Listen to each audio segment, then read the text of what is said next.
Hey everybody, how's it going?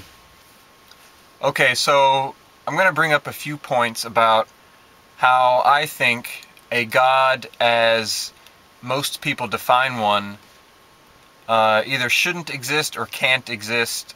Just a few talking points, something to talk about. These are going to be very simple arguments that I'm using, and they're not meant to prove there's no God, just to show you, to make you think, could a God really exist?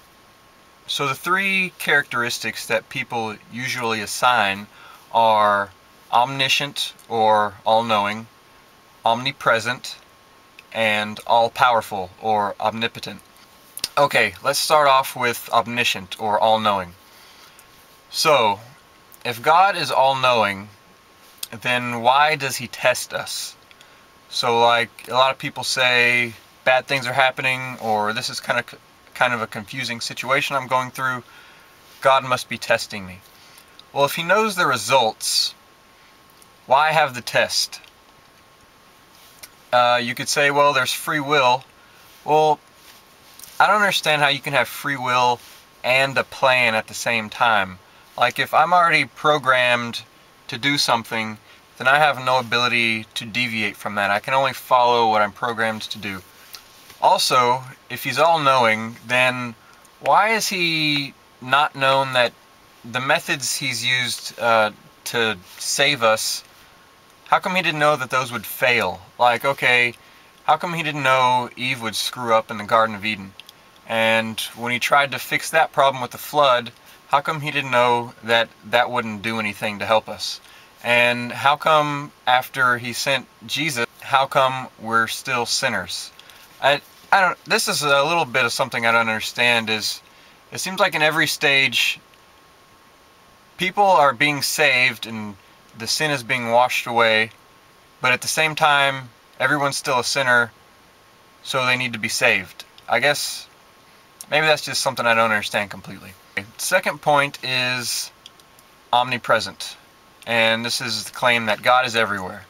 And the first thing that comes to mind is, most theists will say that he's metaphysical, or he doesn't exist in space. He's not something you can touch. And so my thought is, space is a place. If he's not in space, then he's not everywhere. He's not omnipresent. So I don't get it. Another claim is that God is love, and how I like to say that is God and love are equal.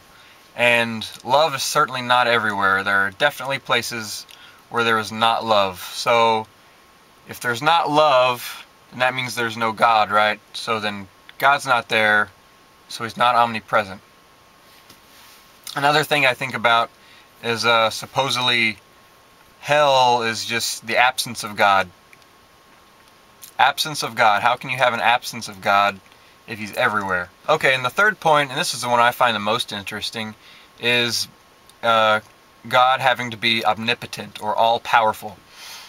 And the first thing that comes to my mind is something that is absolutely perfect.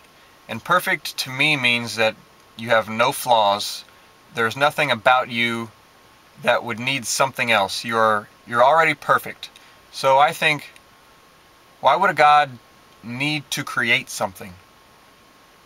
I feel like if there is something that is absolutely perfect, then it wouldn't have a need to exist. There wouldn't be a need for it to do anything, because it wouldn't have a need for it. Like, if there's an all-powerful being that somehow exists, then the most it would care to do would just lie dormant and not do anything, or just shut itself down somehow. I feel like if a God says, I want or need something, then he's not all-powerful. Because if you have a need, then you have something in you that's not filled. You're not complete. And to me that means you're not perfect. I just feel like if there's something absolutely perfect, then it's not a creator. And it's not anything that would care about us.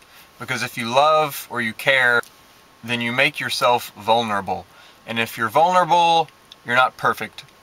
So those are just a few points, since those are the three main properties that people assign to God. And those are 3 things I think that show that God very likely does not exist. And I know I don't know everything, so I'm not asserting that God absolutely does not exist. I just like to talk about it. There's also a like button somewhere over there you can click if you like talking about this stuff. And there's a subscribe button. I don't see it. It's up there.